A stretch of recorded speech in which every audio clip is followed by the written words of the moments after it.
Hello and welcome back everyone. Dentin is the largest component of the tooth by volume. It's located just beneath the enamel and surrounds the pulp.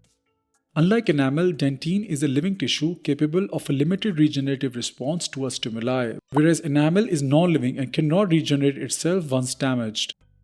Dentin appears yellowish and is softer than enamel, yet still hard enough to protect the underlying pulp. It is composed of 70% inorganic material, mainly hydroxyapatite crystals, 20% organic matrix, primarily type 1 collagen, and around 10% water. Microscopically, dentin is porous and contains dentinal tubules. These are tiny channels that extend from the pulp chamber in outward direction towards the enamel or the cementum. These tubules house odontoblastic processes and interstitial fluid, and they are the primary reason dentin is sensitive. So when enamel is worn away due to erosion, attrition, or caries, the exposed dentin can cause pain or temperature sensitivity. That's why dentin hypersensitivity is such a common issue in clinical dentistry.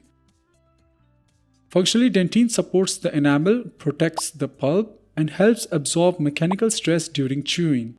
It also plays a role in transmitting sensory signals, although the exact mechanism of dentin sensitivity are still under scientific debate. There are three main types of dentin: primary dentin, formed during tooth development; secondary dentin, which forms gradually after eruption; and tertiary dentin, also known as reparative dentin, which forms in response to external stimuli like caries or trauma. In summary, dentin is far more than a filler between the enamel and the pulp. It's a dynamic, responsive tissue that plays a vital role in tooth structure, function, and overall oral health.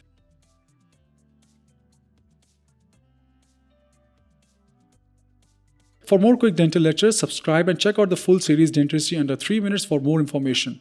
I'll see you guys next time. Till then, take care of yourselves and your loved ones. Stay safe and goodbye.